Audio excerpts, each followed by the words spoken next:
Knowledge conquers all. Good morning student, मैं Kuldeep sir केजीआई NCERT platform पर आप सभी का स्वागत करता हूं। बच्चों, आज हम पढ़ने वाले हैं क्लास 12 इतिहास का अध्याय 4, जिसका नाम है विचार, विश्वास और इमारतें। ठीक है, इससे पहले बच्चों हम 3 चैप्टर पढ़ चुके हैं, जिसके अंदर हमने ये जाना था कि अलग अलग चैप्टर में कौन कौन से शासक थे। जैसे कि हम हड़प्पा सभ्यता की बात करते हैं, जिसके अंदर हमने ये जाना था कि हड़प्पा सभ्यता का नाम कैसे पड़ा। ठीक है, उसके अंदर हमने घरों की संरचना कैसी होती थी। ठीक है, उसको किस प्रकार वहां पे स्नानगार की व्यवस्था होती थी, वहां पे सड़कें कैसे बनाई जाती थी। फिर बच्चों हमने जो अपना सेकंड चैप्टर पढ़ा था राजा, किसान और नगर, जिसके अंदर बच्चों हमने ये जाना था कि जो हमने इसके अंदर बच्चों ये जाना था जो वैदिक काल था उसका टाइम पीरियड क्या था। एंड उसके बाद हमने ये जानने की कोशिश करी कि जो उस समय हमारा मौर्य साम्राज्य किस प्रकार कार्य कर रहा था, और साथ में हमने 16 महाजनपद के बारे में जाना था। और थर्ड जो चैप्टर आया बच्चों, जिसके अंदर हमने समाज में रिलेटेड जो छुआछूत की भावना, जो वर्ण व्यवस्था देखने को मिली ना, जो ब्राह्मणों के द्वारा क्रिएट की गई थी, जो ब्राह्मणों की व्यवस्था के द्वारा बनाई गई थी, उसको पढ़ा था। तो बच्चों आज हम इस चैप्टर में पढ़ेंगे जो कि बौद्ध धर्म और जैन धर्म के बारे में है। ठीक है, इसके अंदर मैं बताऊंगा आपको कि कैसे इन बौद्ध और जैन धर्म ने वर्ण व्यवस्था को आगे बढ़ने से रोका और इसका खंडन किया। ठीक है, कैसे इन्होंने अपनी शिक्षाओं के द्वारा जो वर्ण व्यवस्था थी, समाज के अंदर छुआछूत थी, उसको समाप्त करने का काम किया। एंड कैसे बौद्ध धर्म और जैन धर्म का विस्तार हुआ तथा उनकी क्या शिक्षाएं थी और किस प्रकार उन्होंने अपनी शिक्षाओं को समाज के प्रत्येक लोगों तक पहुंचाने का काम किया, इसके बारे में बच्चों हम जानेंगे। ठीक है, तो बच्चों हम स्टार्ट करते हैं अपना 4th चैप्टर। ठीक है, जिसका पहला टॉपिक बच्चों हम पढ़ेंगे कि बौद्ध धर्म आखिरकार क्या था। ठीक है, बौद्ध धर्म के बारे में बच्चों हम पढ़ेंगे पहले। ठीक है, बौद्ध धर्म के जो प्रवक्ता थे वो कौन थे, ये क्वेश्चन हमेशा पूछ लिया जाता है कि बौद्ध धर्म जो था उसके प्रवक्ता कौन थे। उसके बच्चों जो प्रवक्ता थे वो गौतम बुद्ध थे। ठीक है, अब इनके बारे में हम कुछ जानकारी पहले पढ़ लेते हैं। ठीक है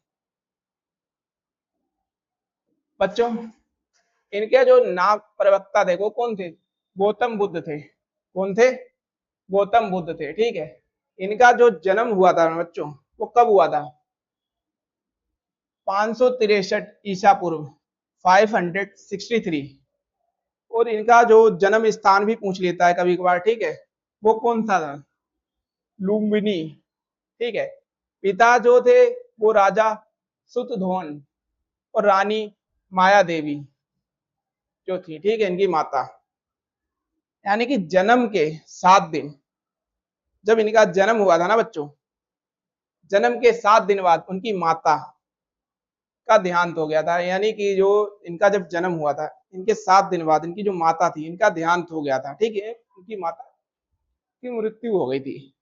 उसके बाद उनका पालन पोषण जो था उनकी मौसी कौन थी, गौतमी, उन्होंने किया था। कभी कभार ये पूछ लेता है कि जो बुद्ध थे, ठीक है, इनके पालन पोषण किसने किया था, जो उनकी मौसी थी ना, गौतमी, उन्होंने किया था।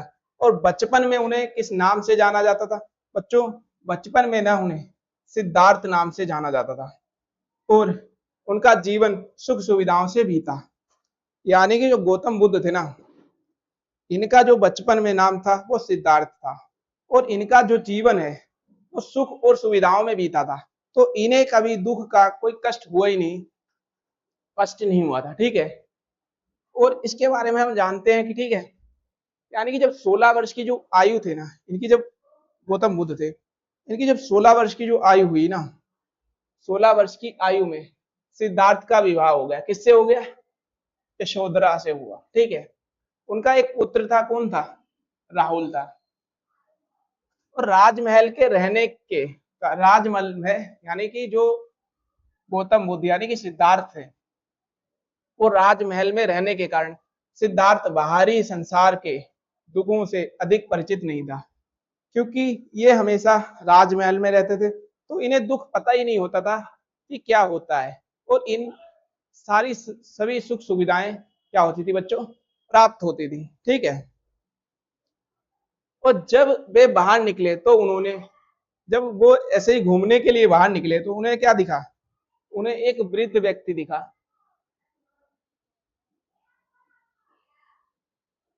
उन्हें कौन दिखा? एक वृद्ध व्यक्ति दिखा, यानी बूढ़ा व्यक्ति दिखा।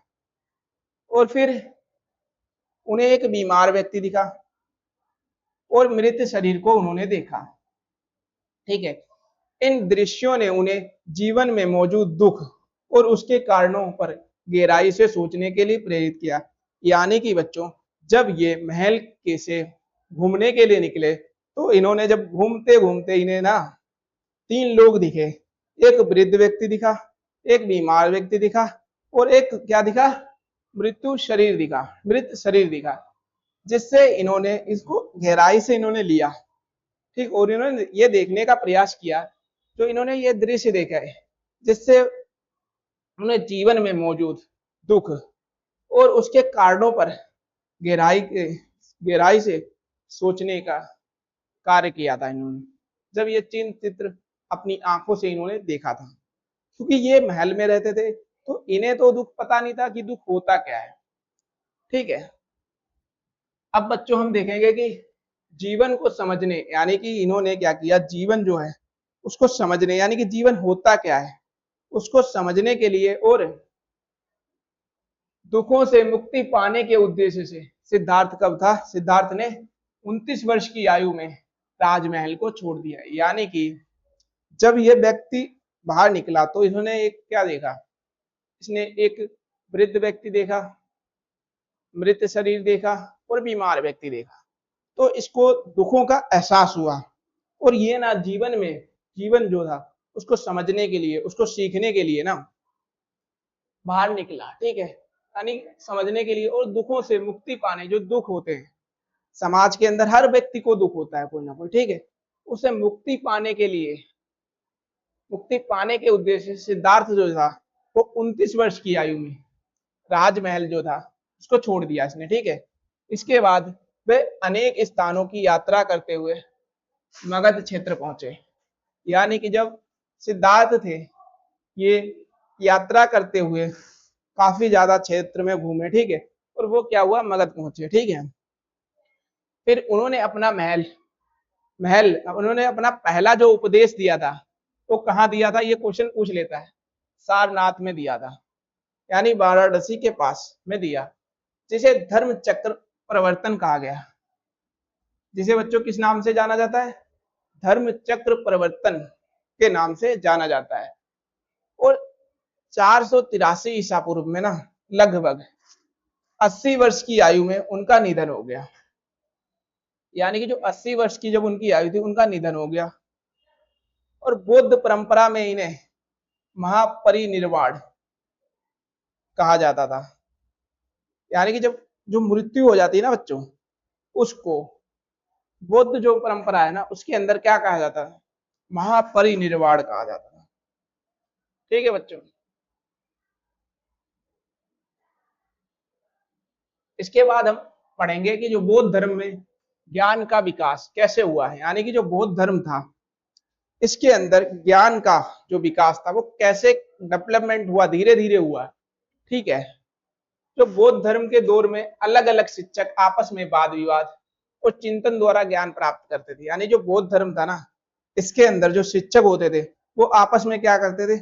वाद विवाद करते थे किसी मुद्दे को लेकर। ठीक है।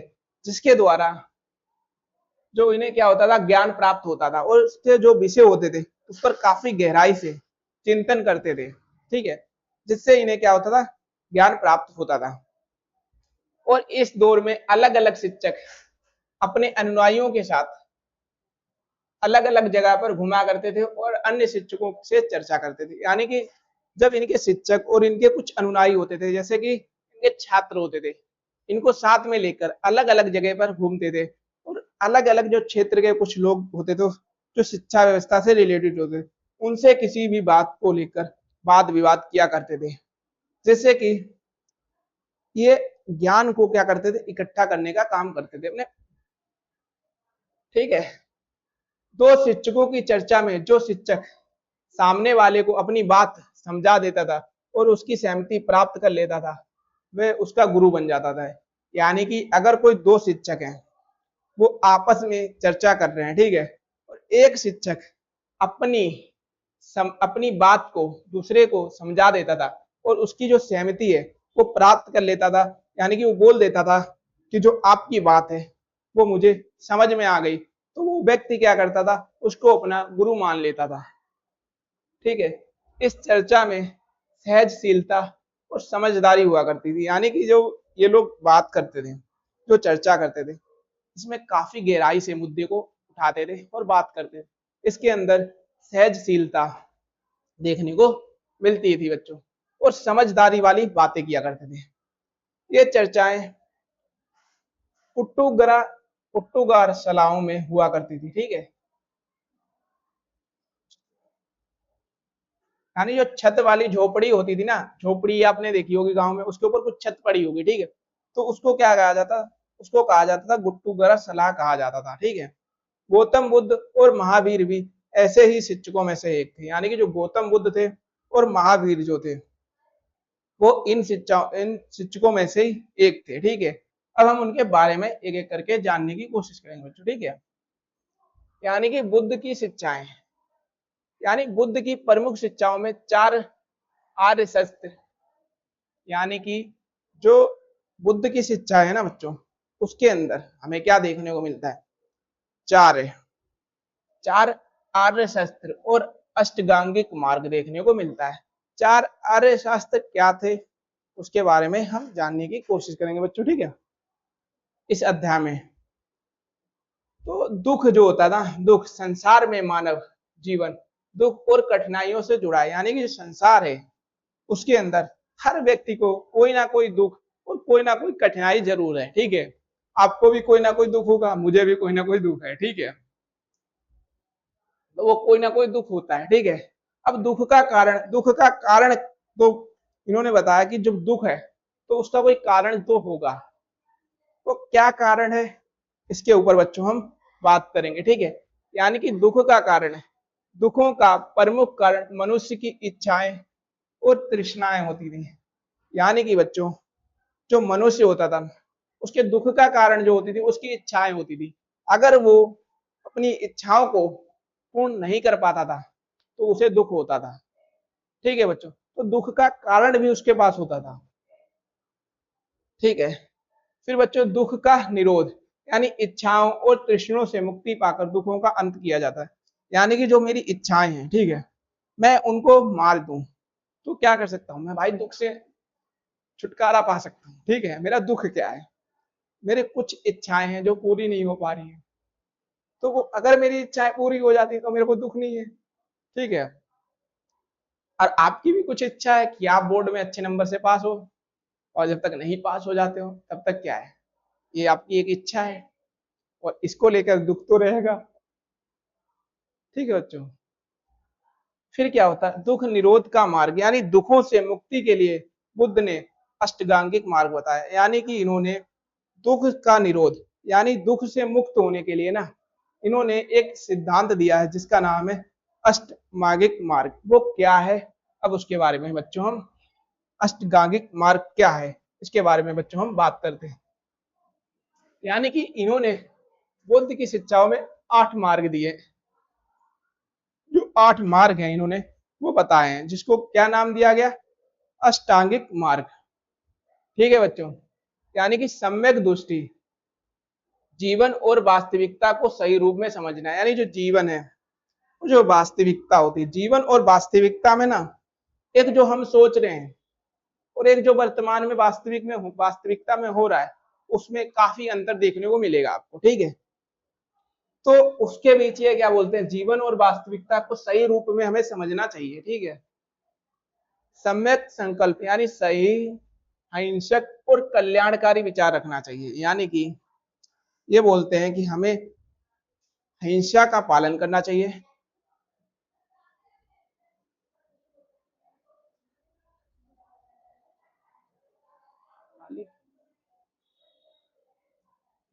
इसमें ना बच्चों ये क्या करते थे, यानी कि सम्यक जो संकल्प है वो सही, अहिंसक और कल्याणकारी जो कार्य होते थे ना, कल्याणकारी विचार क्या करते थे वो रखने का काम करते थे।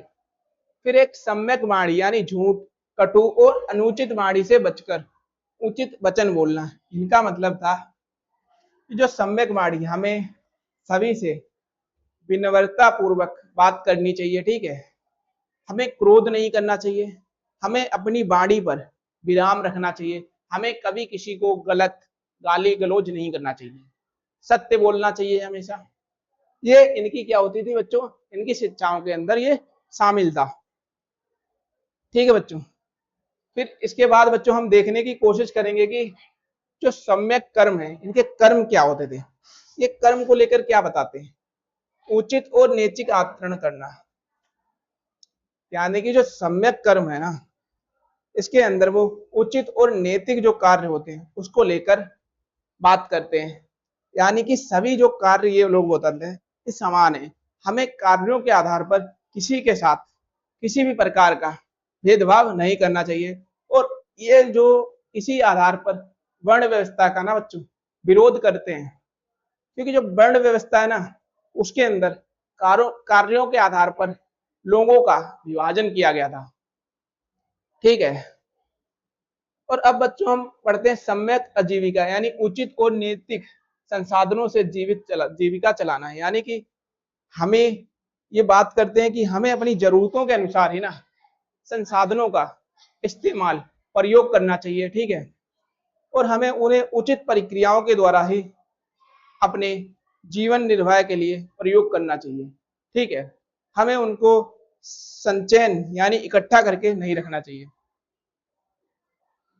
अगर हम उनको इकट्ठा करके रख लेंगे तो एक जरूरत जिस व्यक्ति को दूसरे व्यक्ति को जरूरत है तो उसके लिए वो संसाधन की कमी देखने को बच्चों मिल सकती है। ठीक है, इसके बाद बच्चों हम देखने की कोशिश करेंगे सम्यक प्रयास यानी बुरे विचारों से बचने और अच्छे विचारों को विकसित करने का प्रयास।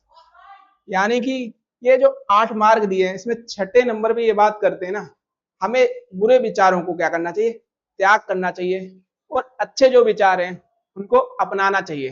ठीक है, बुरे विचार जो हैं, जो गलत सोच है उसको साइड करना चाहिए और जो बुरे विचार अच्छे विचार हैं उनको रखना चाहिए, हमें उन्हें क्या करना चाहिए, अपनाना चाहिए समाज के अंदर। ठीक है बच्चों, और फिर जो है सम्यक स्मृति यानी अपने विचारों, भावनाओं और कार्यों के प्रति सजग रहना है। यानी कि जो 7वां मार्ग है इसके अंदर बौद्ध धर्म की जो शिक्षाएं हैं वो कहती हैं कि हमें ना अपने विचारों और भावनाएं जो हैं, कर्तव्य हैं जो, उनको पूर्ण निष्ठापूर्वक तरीके से करना चाहिए। ठीक है, अपने सभी जो कार्य हैं उनको ईमानदारी पूर्वक करना चाहिए बच्चों। ठीक है, ये अपने 7वें में जो सम्यक स्मृति है इसके अंदर बुद्ध की शिक्षाएं जो हैं उसके अंदर हमें देखने को मिलता है बच्चों। ठीक है, फिर एक है सम्यक समिति यानी मन को एकीकृत ध्यान की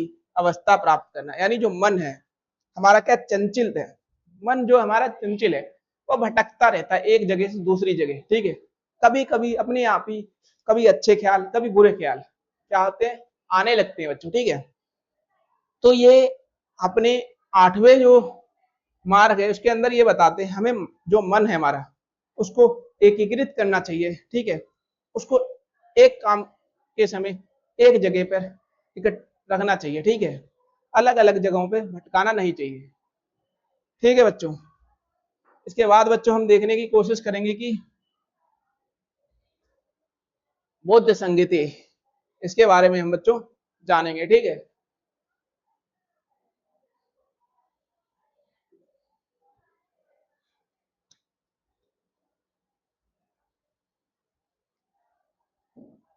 बच्चों ये बौद्ध संगति आखिर क्या है? यानी कि बौद्ध जो थे, गौतम बुद्ध की मृत्यु के बाद उनके उपदेशों और विचारों को एकत्र करने का प्रयास किए गए तथा बौद्ध संगतियों का आयोजन किया गया। यानी कि बच्चों जो गौतम बुद्ध थे ना, उनकी जब मृत्यु हो गई थी, अब उन्होंने जो शिक्षाएं दी थी, उन्होंने जो अपने विचार दिए थे, ठीक है, उनको क्या किया गया था, उनको संकलित, उनको एक जगह इकट्ठा करने के लिए ना बौद्ध संगतियों का क्या किया गया था, आयोजन किया गया, जिसके उनके द्वारा दिए गए जो उपदेश हैं, उनके द्वारा जो दिए गए विचार हैं, ठीक है, उनको इकट्ठा किया जा सके और आने वाले जो समाज के लोगों उनको पढ़ सकें, ठीक है, इसके लिए उन्हें संकलित करने का काम किया गया था। अब इसके अंदर जो है प्रथम बौद्ध संगति देखने को मिलती है, ठीक है, उसका जो टाइम पीरियड है रहता है बच्चों, वो क्या रहता है, 483 ईसा पूर्व, ठीक है, और स्थान क्या होता है, राजगृह होता है, ठीक है। संरक्षक इसको, इसकी जो होता था, इसका संरक्षण रखने का काम कौन करता था ना बच्चों, वो राजा जो होता था अजातशत्रु, वो करता था, इसको सुरक्षित रखने का काम करता था बच्चों, ठीक है। वो फिर इस संगति में बुद्ध के उपदेशों को व्यवस्थित रूप में संकलित किया गया। यानी कि जो बच्चों हमारी प्रथम बौद्ध संगति है ना, इसको जो उपदेश है उसको क्या किया गया, व्यवस्थित रूप से संकलित रखने का प्रयास किया गया, यानी इकट्ठा रखने का प्रयास किया गया बच्चों, ठीक है। यानी कि परंपरा के अनुसार विनय पीटक और सिद्ध पीटक का संकलन किया गया। यानी कि इसी जो प्रथम बौद्ध संगति है ना, इसके अंदर विनय पीटक और सुत्त पीटक का संकलन किया गया बच्चों, ठीक है। और जो हमारा क्या था, जो हमारा विनय पीटक है और सुत्त पीटक, इसके बारे में बच्चों हम आगे पढ़ेंगे काफी विस्तार से भी, ठीक है। अब हम बच्चों जानते हैं कि बौद्ध संगति जो दूसरी थी वो क्या थी और उसने क्या किया था, ठीक है। उसका बच्चों जो टाइम पीरियड होता ना, वो 383 ईसा पूर्व होता है, ठीक है। और जो इसका स्थान होता ना बच्चों, वो क्या होता है, इसका जो बच्चों स्थान होता था वो वह वैशाली होता था। क्या स्थान होता था, वैशाली होता था। इस संगति में बौद्ध संघ के नियमों और अनुशासन से संबंधित मतभेदों पर चर्चा की गई थी। यानी कि बच्चों जो ये संगति थी, इसके अंदर बौद्ध धर्म के नियमों, ठीक है, और उनके जो अनुशासन व्यवस्था थी ना, उसके बारे में बात की गई थी, ठीक है, कि क्या उनके नियम थे, ठीक है, किस प्रकार वो शिक्षाएं दिया करते थे, शिक्षा देने का जो क्रम होता था वो क्या होता था, इसके बारे में बच्चों बात की जाती थी। और इसीलिए इस जो ये जो इसके अंदर नियम और अनुशासन से संबंधित मतभेद हो जो देखने को मिले, उस पर क्या हो यार, यहाँ पे जो चर्चा, इनमें कुछ मतभेद आपस में देखने को मिले, इन पर क्या हुई, चर्चा देखने को मिली बच्चों, ठीक है। फिर तृतीय बौद्ध संगति होती है, जो कहाँ पे होती है, पाटलिपुत्र में होती है। ये आपको याद रखना है, ठीक है। पाटलिपुत्र मैंने आपको बताया है किस लिए फेमस था, ठीक है बच्चों। ये पाटलिपुत्र था जो कि मगध की राजधानी थी, ठीक है। इसका जो समय काल है, समय पीरियड है बच्चों, वो 250 ईसा पूर्व है। इसका जो समय पीरियड है ना बच्चों, वो कब है, 250 ईसा पूर्व। जो स्थान है वो कौन सा था, पाटलिपुत्र था।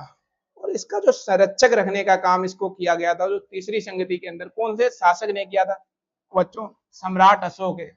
इसके बारे में हमने अध्याय नंबर 3 सम्राट, ठीक है, उसके बाद इसका बच्चों हमने सम्राट अशोक के बारे में अध्याय नंबर 2 में काफी विस्तार से जाना था, ठीक है।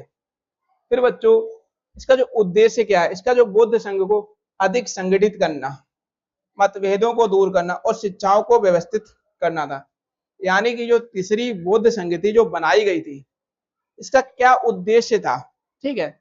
इसका बच्चों उद्देश्य ये था कि बौद्ध संघ को ना अधिक संगठित करना, यानी जो बौद्ध संघ था उसको एकता, यानी आपस में जो भी विचार थे उनको एकत्रित करने का कार्य किया गया था, ठीक है। और साथ में ना बच्चों जो मतभेद होते थे उनको दूर करने का काम किया जाता था। और इसके साथ जो शिक्षा है उसको, जो उनकी शिक्षाएं थी उनको क्या किया जाता, उनको व्यवस्थित करने का काम किया जाता था बच्चों। ठीक है, अब हम इसके बारे में आगे जानते हैं कि क्या है बौद्ध संगीति।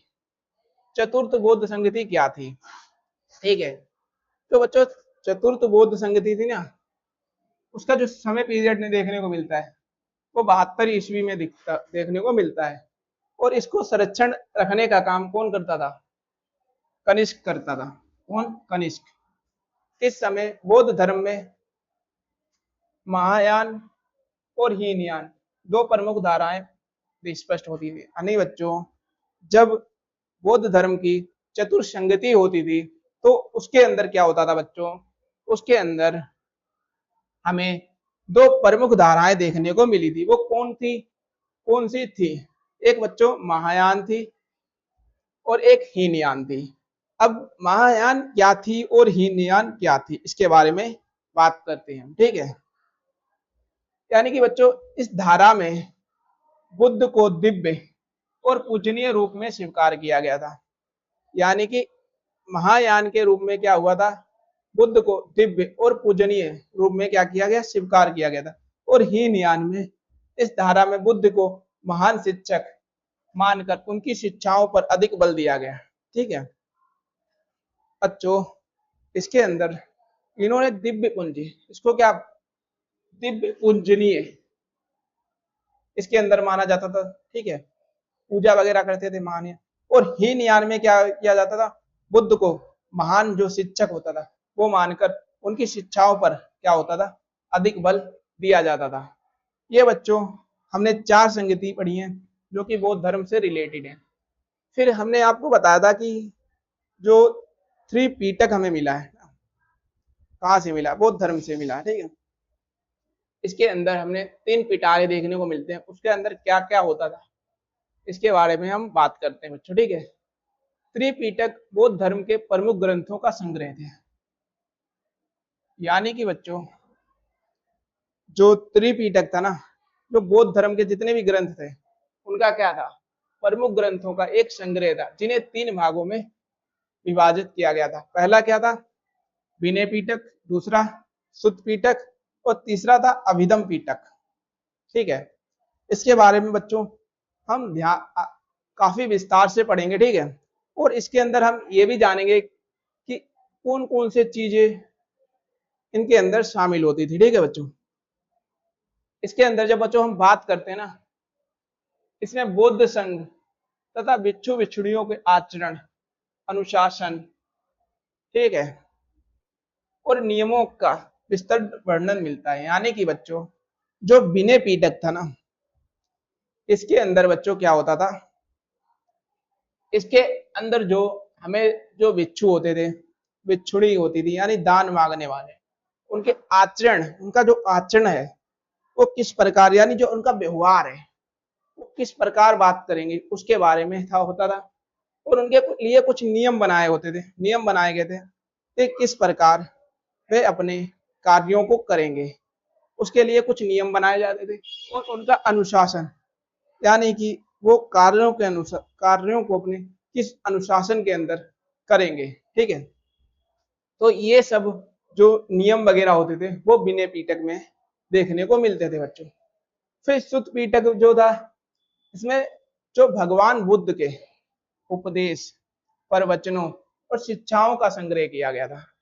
यानी कि बच्चों जो सुत्त पीटक था ना, इसके अंदर क्या देखने को मिला था बच्चों, इसके अंदर जो भगवान बुद्ध थे उन्होंने अपने हर जगह उपदेश दिए थे। ठीक है, अपने उपदेशों को वो क्या करते थे, प्रचार प्रसार करते थे अपने अनुयायियों के साथ। ठीक है, वो उपदेश और प्रवचन, यानी कि वो समाज के लिए क्या सही है, कौन से कार्य हर व्यक्ति को करने चाहिए, उसे हर व्यक्ति को अपना जीवन किस प्रकार यापन करना चाहिए, इसके बारे में वो प्रवचन, उपदेश देते थे। ठीक है, एंड शिक्षाओं को, यानी कि वो अपने अनुयायियों को शिक्षा देने का कार्य करते थे। तो जो शिक्षा से रिलेटेड जो जितने भी वो उनके पास जो दस्तावेज होते थे उसको संग्रह किया गया था, वो किसके अंदर किया गया था? वो बच्चों शुद्ध पीटक के अंदर किया गया था। अब बच्चों हम जानने की कोशिश करेंगे कि अभिधम जो पीटक है वो क्या था। जो अभिधम पीटक है वो क्या था? इसमें बौद्ध धर्म के ना दार्शनिक सिद्धांतों, यानी कि जो बौद्ध धर्म था उसके कुछ दार्शनिक सिद्धांत थे, वो क्या थे? ठीक है। और बच्चों विचारों तथा मानसिक और आध्यात्मिक विश्लेषण के विस्तृत विवेचना देखने को मिलती है। ठीक है।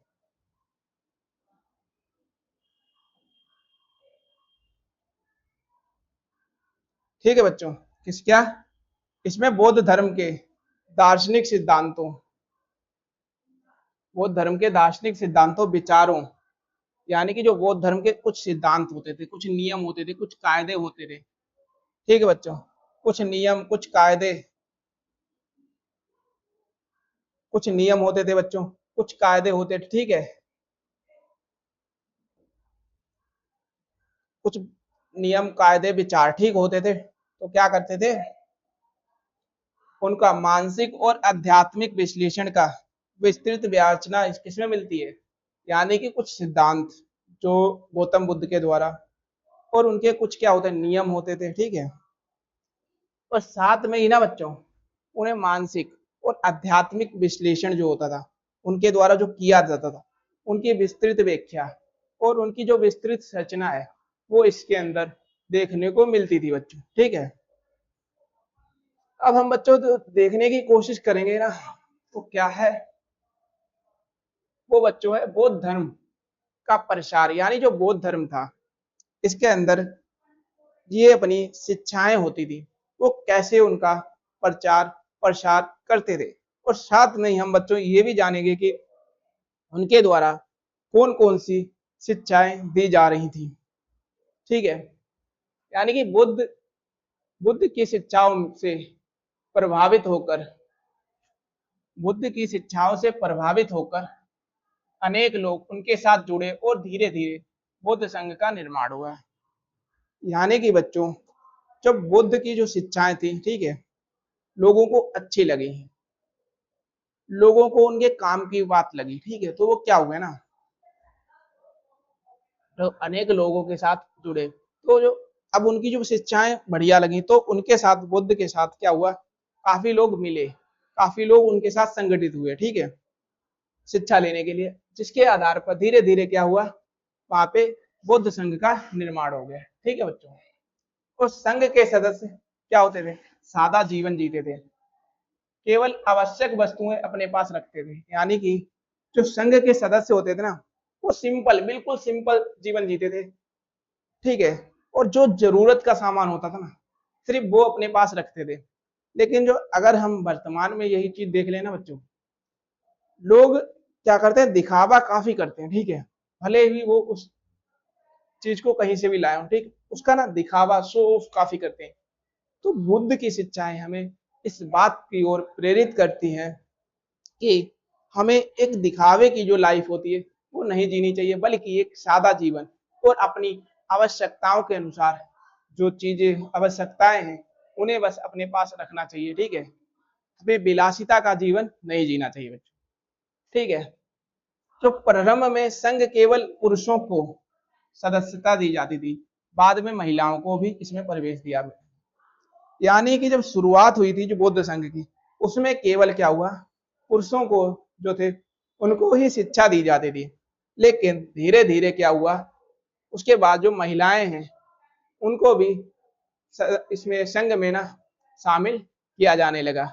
संघ के पुरुषों को भिक्षु, यानी जो बच्चों संघ के पुरुष जो होते थे वो भिक्षु होते थे, और महिला सदस्यों को भिक्षुड़ी कहा जाता था। ठीक है। यहाँ पे देखना बच्चों, ये क्या है, ये शिक्षा देने के काम करते हैं। ये इनके गुरु, यानी ये इनके छात्र अनुयायी वगैरह, ठीक है, ये काफी ध्यान से इनकी बातों को सुनते थे और काफी अच्छे से इनसे शिक्षा ग्रहण करने का बच्चों ये काम करते थे। ठीक है। इसके बाद बच्चों हम देखने की कोशिश करेंगे गौतम बुद्ध की पलक माता, यानी कि गौतम बुद्ध की माता महाप्रजापति गौतमी संघ में शामिल होने वाली पहली महिला मानी जाती थी। बच्चों ये क्वेश्चन काफी बार पूछा गया एग्जाम में, ठीक है, कि जो महाप्रजापति गौतमी है ना, वो संघ में शामिल होने वाली पहली महिला है। यानी कि वो क्वेश्चन इस प्रकार पूछता है कि कौन सी पहली महिला है जिसका उसका क्या नाम है जो संघ में शामिल हुई थी। तो बच्चों उसका नाम है महाप्रजापति गौतमी, ठीक है।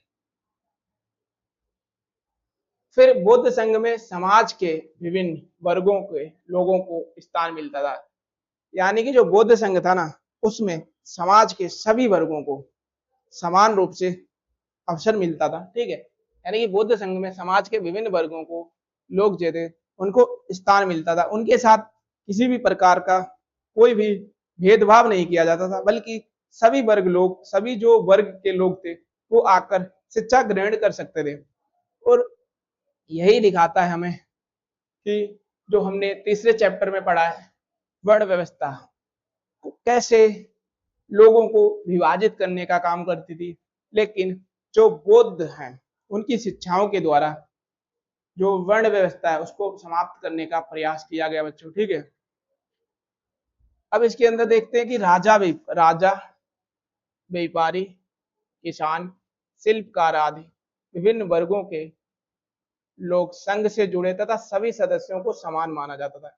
यानी कि उसके अंदर चाहे राजा होना चाहिए, चाहे व्यापारी होना चाहिए, चाहे किसान होना चाहिए, चाहे शिल्पकार होना चाहिए, चाहे साफ सफाई करने वाला होना चाहिए, ठीक है, कोई भी व्यक्ति हो, ठीक है, वो किसी भी विभिन्न वर्ग का हो, कोई भी नीची वर्ग का हो चाहे ऊंचे वर्ग का, कोई भी वर्ग का, लोग संघ से जुड़े तथा उस संघ के अंदर ना सभी जो व्यक्ति थे, ठीक है, उनको समान माना जाता था, ठीक है। चाहे फिर वो राजा हो, चाहे वो फिर व्यापारी हो, चाहे फिर वो किसान हो, चाहे फिर वो शिल्पकार हो, संघ के अंदर सभी लोगों को समान माना जाता था बच्चों, ठीक है।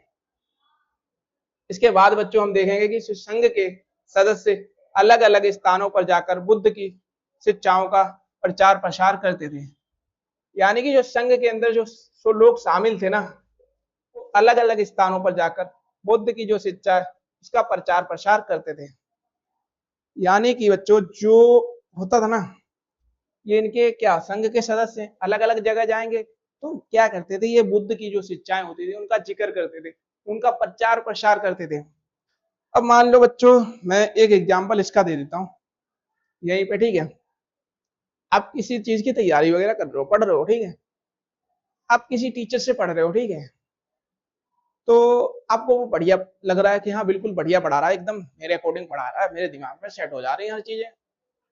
तो जब आपसे आपका दोस्त या कोई पूछता है ना कि भाई मुझे ये सब्जेक्ट पढ़ना है, किस शिक्षक से पढ़ूं, कौन सा टीचर बढ़िया पढ़ाता है, ठीक है, तो जब आप ये बात वो पूछता है ना, तो आप क्या करते हो, उसकी जो शिक्षा व्यवस्था है उसका क्या करते हो, प्रचार प्रसार करते हो। इसी प्रकार जो बुद्ध की शिक्षाओं का जो प्रसार प्रसार किया जाता था वो संघ के सदस्यों के द्वारा अलग अलग स्थानों पर किया जाता था बच्चों, ठीक है।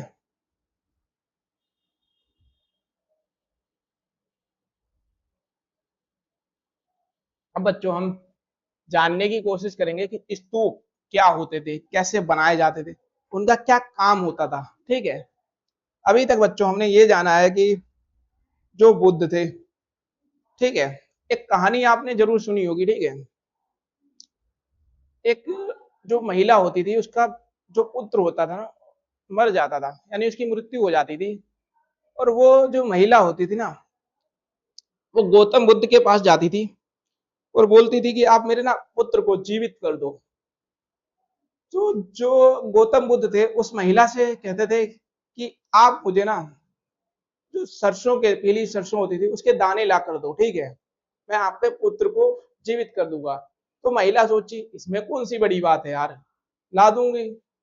लेकिन उसके साथ उन्होंने एक शर्त रखी थी कि आपको जो सरसों के दाने वो उसी घर से लाना है जिस घर में किसी भी व्यक्ति की मृत्यु ना हुई हो। जब वो गई हर घर, तो उसे कोई भी ऐसा घर नहीं मिला बच्चों कि जिस घर में कोई भी किसी भी व्यक्ति की मृत्यु ना हुई हो। ये संसार का नियम है बच्चों, ठीक है। अगर कोई पृथ्वी पर आता है तो उसका जाना निश्चित होता है, ठीक है। वो बुद्ध जो थे, इसके माध्यम से उस महिला को ये समझाने की कोशिश कर रहे थे बच्चों, ठीक है। और उन्होंने अपनी शिक्षाओं के अंदर ना सभी को समान रूप से माना था, और पूरा वर्ण व्यवस्था थी उसका खंडन किया, ठीक है। साथ में ना अपने जो शिक्षा है थी उसको प्रचार प्रसार किया था, और जो दुख के क्या कारण थे और कैसे उनको दूर किया जाना चाहिए, ये बच्चों हमने जाना कि कैसे बौद्ध धर्म में गौतम बुद्ध के द्वारा हमें बताया गया है, ठीक है। अब बच्चों हम स्तूप के बारे में जानेंगे, ठीक है। यानी कि गौतम बुद्ध की मृत्यु के बाद उनके अवशेषों को, यानी कि गौतम बुद्ध की मृत्यु के बाद उनके अवशेषों को रखने के लिए एक जगह बनाई गई जिसे क्या कहा जाता, स्तूप कहा जाता था। यानी कि बच्चों जब गौतम बुद्ध हो गए थे, उनकी मृत्यु हो गई थी, ठीक। उनके जो सामान थे, उनके जो खिलौने वगैरह, उनकी जो शिक्षाओं की किताब थे, उनके अनुयायियों के द्वारा ना क्या हुआ था, इसको सुरक्षित रखने के लिए ना, जो उनके अवशेष बचे हुए थे उनको सुरक्षित रखने के लिए ना एक जगह बनाई गई जिसे कहा गया था, स्तूप कहा गया था। क्या कहा गया, स्तूप कहा गया। ये कुछ इस टाइप का स्तूप है, आप देख लो। ये कुछ इस टाइप का स्तूप होता था बच्चों, ठीक है। इनमें सबसे महत्वपूर्ण स्तूप था साची का स्तूप। यानी कि बच्चों जो सबसे महत्वपूर्ण स्तूपों में आता ना, वो आता है साची का स्तूप, सबसे महत्वपूर्ण माना जाता था बच्चों, ठीक है। या भारत के राज्य, यानी भारत जो था उसके राज्य मध्य प्रदेश की राजधानी भोपाल के पास स्थित साची नामक गांव में है। यानी कि ये जो स्तूप है ना, ये राज्य किसमें है, मध्य प्रदेश में है, ठीक। इसकी राजधानी भोपाल के पास स्थित जो साची नामक एक जगह है गांव का, ठीक है, जो गांव है उसके अंदर देखने को ये मिलता है। फिर ये बौद्ध धर्म से संबंधित एक महत्वपूर्ण स्थल था। यानी कि जो साची का स्तूप है ना बच्चों, ये बौद्ध धर्म से संबंधित एक महत्वपूर्ण स्थल माना जाता था।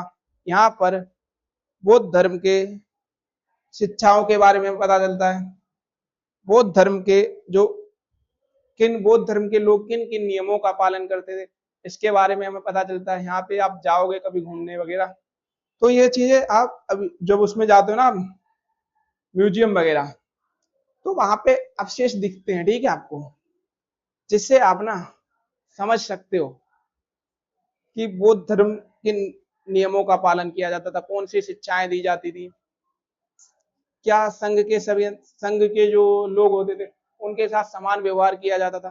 तो इन सब के बारे में हमें पता चलता था, ठीक है। स्तूपों का निर्माण, जो स्तूप होते थे ना, इनका निर्माण मुख्य रूप से राजाओं, व्यापारियों और शिल्पकार द्वारा दिए गए दान से किया जाता था।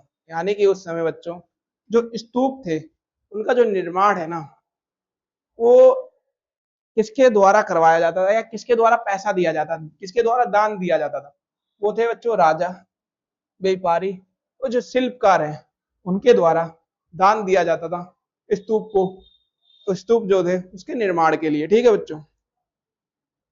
फिर हम देखने की कोशिश करेंगे बच्चों कि स्तूप की संरचना कैसी होती थी, ठीक। अब स्तूप जो था उसकी संरचना होती कैसी थी, मैंने एक डायग्राम लगाया काफी बढ़िया, ठीक है, इसके माध्यम से आपको मैं बताऊंगा। यानी कि स्तूप का निर्माण बहुत ही विशिष्ट रूप से किया जाता, बहुत बढ़िया आकर्षक तरीके से किया जाता था, ठीक है। इनमें सबसे नीचे गोलाकार नींव या आधार भाग होता था, सबसे नीचे ये जो वाला, ये क्या होता था, गोलाकार होता था, ठीक है। गोलाकार गोलाकार नींव या आधार भाग होता था जिसे अंड कहते हैं, जिसे अंड यानी अंडे की आकृति का होता था, ये देखना, ठीक है। ये वाला पार्ट ये होता था। इसके ऊपर एक गुम्बदाकार भाग होता था जिसे हम हर्मिका कहते थे, ये वाला जो भाग है बच्चों, ये जो पार्ट है इसको कहा कहा जाता था, हर्मिका कहा जाता था। ठीक है, हर्मिका के ऊपर वर्गाकार या छोटी वेदिका होती थी जिसे रेलिंग कहते थे। और जो ये हर्मिका है ना, इसके ऊपर क्या होता था, वो छोटी जो होती थी वेदिकाएं होती थी ये वाली, इसको रेलिंग कहा जाता था। क्या कहा जाता था? रेलिंग कहा जाता था। और इससे ऊपर छतरी जैसी संरचना होती थी जिसे छत्र कहा जाता था। यानी कि ये वाली, ये जो है बना देता हूं, यानी कि ये वाली छतरी वाली, इसको छत्र कहा जाता था। ठीक है, ये बच्चों हमने जो स्तूप है उसकी कैसी संरचना थी इसके बारे में बच्चों हमने जाना इसके बारे में। ठीक है, अब बच्चों हम बात करते हैं कि स्तूप जो था उसका बचाव कैसे किया जाता है। यानी कि जो साक्ष्य थे ना बच्चों, इसके अंदर सुरक्षित रखे गए, लेकिन जो स्तूप थे वो धीरे धीरे नष्ट भी तो होते थे। नष्ट कोई चीज अगर बनी है तो वो धीरे धीरे नष्ट भी तो होगी ना। तो उसको कैसे सुरक्षित रखा गया था, कैसे उसका बचाव किया गया था, उसके बारे में बच्चों हम जानेंगे। ठीक है, यानी कि जो सांची का स्तूप है ना, वो अंग्रेजों के समय फ्रांसीसियों और अंग्रेजों ने सांची के स्तूप के में विशेष रुचि दिखाई। यानी कि जो अंग्रेज थे उसमें कौन से, फ्रांसीसी और अंग्रेज ने क्या दिया, सांची जो स्तूप है ना उसमें क्या दिखाई, इसमें विशेष रुचि दिखाई थी। ठीक है, वे स्तूप के तोरण द्वार को अपने साथ ले जाना चाहते थे। यानी कि जो फ्रांसीसी थे वो अंग्रेज थे, इन्होंने जो सांची का स्तूप था ना इसको काफी, इसमें इन्हें ना काफी रुचि आई, तो वे अपने साथ क्या करना चाहते थे, वो तोरण द्वार, जो तोरण द्वार होता ना वो उसको अपने साथ क्या करते थे, ले जाना चाहते थे बच्चों। ठीक है, इसके बाद उस समय भोपाल की शासिका, जो भोपाल था उस समय उसकी भोपाल की जो शासिका होती थी ना वो कौन थी, शाहजहां बेगम ने ऐतिहासिक धरोहर की रक्षा की। यानी कि जो शाहजहां बेगम थी उस समय उन्होंने ये जो सांची का स्तूप था ना इसकी रक्षा करने का काम किया था। उन्होंने क्या किया, क्योंकि जो फ्रांसीसी थे, इन्हें जो अंग्रेज थे इनको क्या क्या हुआ, इनको क्या हुआ, इनको बच्चों जो सांची का स्तूप है ना तोरण द्वार वो काफी पसंद आ गया था। वो क्या हुआ, वो काफी पसंद आ गया था। ठीक है, जब इन्हें पसंद आ गया था ना बच्चों, जब इन्हें क्या हुआ, पसंद आ गया था, जब इन्हें पसंद आया ना वो, तो इसको क्या करना चाहते थे, ले जाना चाहते थे। लेकिन जो हमारे भोपाल की शासिका थी यानी शाहजहां बेगम, इन्होंने क्या किया, इस धरोहर को सुरक्षित रखने का काम किया था। इसकी जगह उन्होंने क्या किया, उन्होंने तोरण द्वार की प्रतिलिपि यानी नकली प्रतिलिपि यानी कॉपी इसकी तैयार करवाकर अंग्रेजों को दी, जो मूल तोरण द्वार के समान थी। यानी कि इन्होंने जो स्तूप की एक कॉपी थी वो तैयार करवाकर अंग्रेजों को दे दी, जो मूल तोरण द्वार के क्या थी, समान दिखती थी। ठीक है बच्चों, इस प्रकार इन्होंने जो सांची का स्तूप है ना इसको बचाने का काम किया था बच्चों। ठीक है,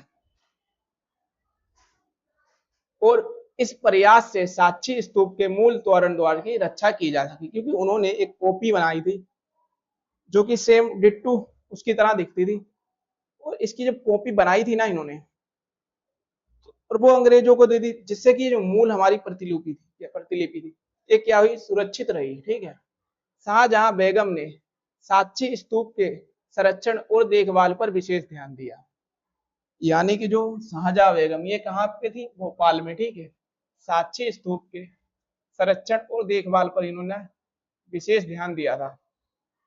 उन्होंने वहां पे क्या, अतिथि गृह, यानी कि इन्होंने अतिथि गृह और संग्रहालय के निर्माण में भी सहयोग दिया था।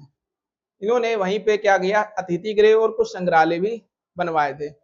इन प्रयासों से सांची की या महत्वपूर्ण बौद्ध धरोहर, बौद्ध जो धरोहर है उसको सुरक्षित रखा और पीढ़ियों तक सुरक्षित हो पाई। क्योंकि जो इन्होंने क्या किया, सांची का जो स्तूप है ना उसको महत्वपूर्ण बौद्ध जो धरोहर है उसको सुरक्षित रखने का काम किया। ठीक है, इसके बाद बच्चों हम देखने की कोशिश करते हैं अमरावती स्तूप। ठीक है, ये बच्चों ना नष्ट हो गया था यार, इसको सही तरीके से रख नहीं पाए थे हम संभाल के, ठीक है। यानी कि सांची के मुकाबले अमरावती की स्तूप की देखभाल ठीक से नहीं की गई, यानी कि जो ये स्तूप था इसकी जो देखभाल है ना वो सही तरीके से नहीं की गई, जिस तरीके से सांची के स्तूप की देखभाल की गई थी बच्चों, ठीक है। जिसके कारण यह आज खंडर के रूप में दिखाई देता है, ये आज खंडर के रूप में हमें क्या होता दिखाई देता है। प्राचीन काल में लोगों को विश्वास था कि स्तूप के नीचे धन छिपा है, यानी जो प्राचीन काल के लोग थे ना उनका यह मानना था कि जो स्तूप है ना उसके नीचे क्या है धन छिपा रख के रखा गया है। तो इसी सोच के चलते वहां खुदाई की गई, जिससे यह पुराना स्तूप धीरे धीरे क्या होगा नष्ट होकर खंडर बन गया। यानी कि प्राचीन जो समय था उसमें लोगों को ऐसा लगा कि जो स्तूप है इसके अंदर धन जो है वो छुपा कर रखा गया है।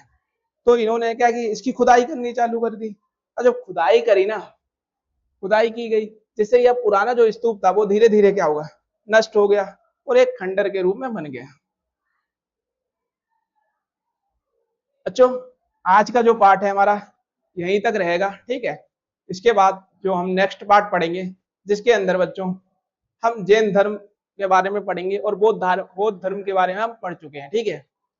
और लास्ट जो सेकेंड पार्ट है हमारा, ठीक है, इसके अंदर हम बौद्ध धर्म और जैन धर्म के बीच कौन सी समानताएं थी, क्या अंतर थे और क्या समानता क्या असमानता देखने को मिलती थी, इसके बारे में बच्चों हम बात करेंगे अपने पार्ट 2 के अंदर, ठीक है।